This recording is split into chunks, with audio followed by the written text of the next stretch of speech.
اعوذ باللہ من الشیطان الرجیم بسم اللہ الرحمن الرحیم یا ایہا الذین آمنوا اذا نودی للصلاة من یوم الجمعہ فاسعوا الى ذکر اللہ وذروا البیع ذالکم خیر لکم ان کنتم تعلمون۔ صدق اللہ مولانا العظیم۔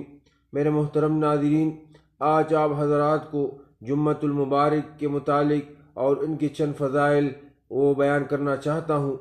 میرے عزیز دوستو، اللہ جل جلالہ نے امت مسلمہ کے لیے ایک دن اجتماع اور عید کا مقرر فرمایا ہے، مگر پچھلی امتوں کو اس کی توفیق نہیں ہوئی۔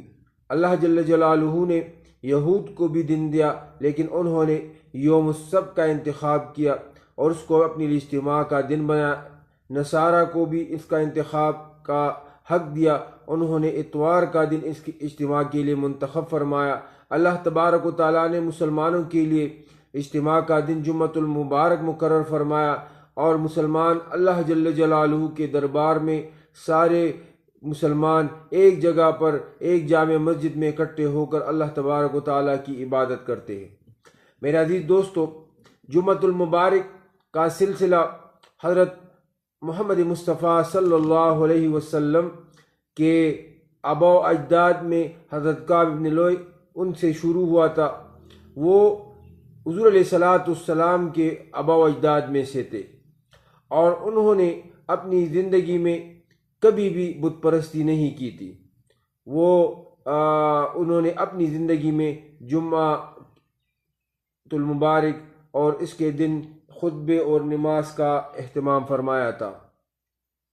میرے عزیز دوستو، کعب ابن لؤی کا اپنے خاندان اور قریش و اہل مکہ میں انتہائی عزت و شرف کا مقام تھا، یہاں تک کہ جب کعب ابن لؤی وفات ہو گئے تو قریش نے، تو اس کے خاندان نے وہ جو تاریخ مقرر شروع کر دی تھی، جس طرح عیسوی اور ہجروی کے دن اور سال ہم شمار کرتے ہیں، تو انہوں نے اہل مکہ نے، قریش نے کعب ابن لؤی کے وفات سے یہ تاریخ شروع کر دی۔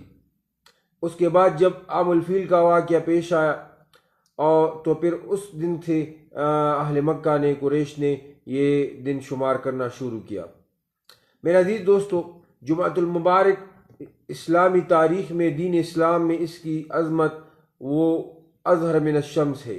اللہ جل جلالہ کلام اللہ میں فرماتے، یا ایھا الذین آمنوا، اے مومنو، اذا نودی للصلاة من یوم الجمعہ فاسعوا الی ذکر اللہ وذروا البیع۔ اس لحاظ سے اللہ تبارک و تعالیٰ کلام اللہ میں بھی اس نماز کی تاکید فرما رہے ہیں، اور امت مسلمہ کو تلقین کر رہے ہیں کہ جب اذان جمعہ ہو جائے تو سب کچھ چھوڑ کر اللہ جل جلالہ کی عبادت کی طرف دوڑے اور اس کی طرف جائے۔ اس طرح حضور علیہ السلام کی احادیث مبارکہ میں بھی جمعے کے بہت سے فضائل وارد ہیں۔ حضور علیہ السلام فرماتے ہیں، تمام دنوں سے بہتر دن جمعے کا دن ہے۔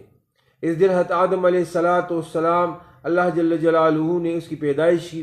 اسی دن حضرت آدم علیہ السلام کو جنت میں داخل کیا گیا، اسی دن حضرت آدم علیہ السلام کو جنت سے نکالا بھی گیا، اور اسی دن قیامت کا وقوع بھی ہوگا اور قیامت کا دن قائم ہوگا۔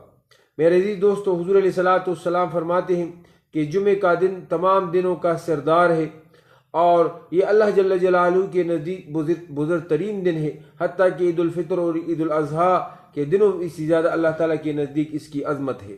حضور علیہ السلام ایک حدیث مبارک میں فرماتے ہیں کہ جمعے کے دن میں ایک ساتھ ہے جس میں مسلمانوں کی دعا اللہ جل جلالہ قبول فرماتے ہیں۔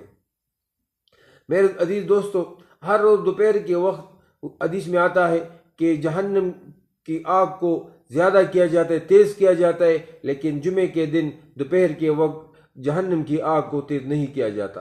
ایک اور حدیث میں حضور علیہ السلام فرماتے ہیں کہ جمعے کے دن ہر قسم مخلوق، جتنی مخلوقات ہیں، وہ اللہ کے ڈر سے خوفزدہ ہوتے ہیں، ان پر ایک خوف طاری ہوتا ہے، مگر افسوس کہ شیطان اور اولاد آدم وہ نہیں ڈرتے، وہ اس دن اس اللہ جل جلالہ سے نہیں ڈرتے۔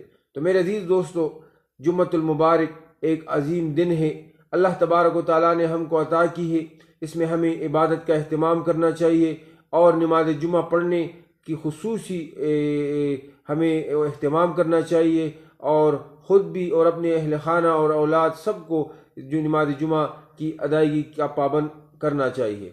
میرے عزیز دوستو، انشاءاللہ اس کے بعد دوسرے جمعہ المبارک کے دن اور اس کے نماز کے متعلق ضروری مسائل انشاءاللہ اگلے قسم میں آپ کو بتایا جائے گا۔ اللہ تبارک و تعالی اس پر ہم عمل کرنے کی توفیق عطا فرمائے۔ وآخر دعوائی ان الحمدللہ رب العالمین۔